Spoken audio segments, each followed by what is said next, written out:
નમસ્કાર દોસ્તો, સ્વાગત છે તમારું મારી ચેનલ કેવી કેડેટ એકેડેમીમાં. હું છું હિતેશ સોલંકી. આજે આપણે ચર્ચા કરવાના છીએ જીપીએસસી દ્વારા જે નવા રૂલ્સ બહાર પાડવામાં આવ્યા છે તેના વિશે. નોર્મલી જીપીએસસી ની પરીક્ષા બે સ્ટેજમાં હોય છે, એટલે કે પ્રિલિમ્સ, મેઇન્સ અને ઇન્ટરવ્યુ. છેલ્લે ઇન્ટરવ્યુ લેવામાં આવે છે.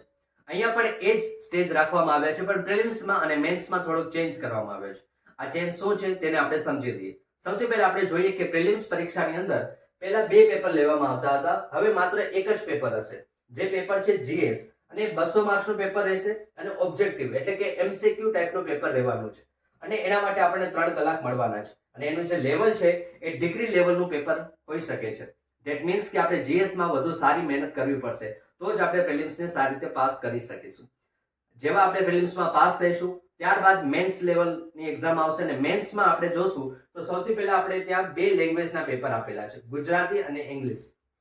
આ બંને પેપરનું વેઇટેજ જે છે 300 માર્ક્સ છે, અને બંને પેપર માટે 3 કલાકનો સમય આપવામાં આવ્યો છે.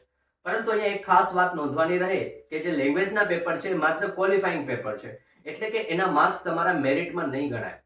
એમાં તમારે પાસ થવા માટે માત્ર 25% માર્ક્સ લાવવાના છે. એટલે 300 ના 25%, ધેટ મીન્સ 75 માર્ક્સ તમારે ફરજિયાત એમાં લાવવાના રહેશે.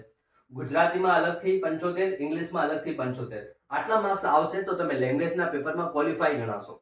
ત્યારબાદ બીજા પેપરના માર્ક્સ જે છે કઈ રીતના છે, તો એના પછી એસએ નું પેપર છે 250 marks, GS1, GS2, GS3, GS4 આવી રીતના 4 GS ના પેપર છે જે બધાના 250 માર્ક્સ છે.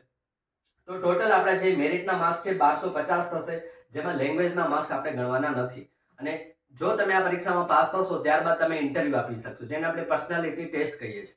અને પર્સનાલિટી ટેસ્ટ જે છે એ 150 માર્ક્સની હશે. તો છેલ્લે આપણું જે મેરિટ બનશે 1250 વત્તા 150, એટલે કે 1400 માર્ક્સમાંથી આપણું મેરિટ જે છે ફાઇનલ બનશે. આવી રીતના આ જે ચેન્જ છે એ જીપીએસસી દ્વારા લાવવામાં આવ્યો છે. આના વિશેનો ડિટેલ સિલેબસ હવે પછીની વેબસાઇટ ઉપર આપણને જોવા મળશે. આ સિવાય પણ તમારા કોઈ પણ પ્રશ્ન હોય જીપીએસસી તેમજ અન્ય કોઈ પરીક્ષા બાબતે, તો તમે કોમેન્ટ દ્વારા જણાવી શકો છો. ધન્યવાદ.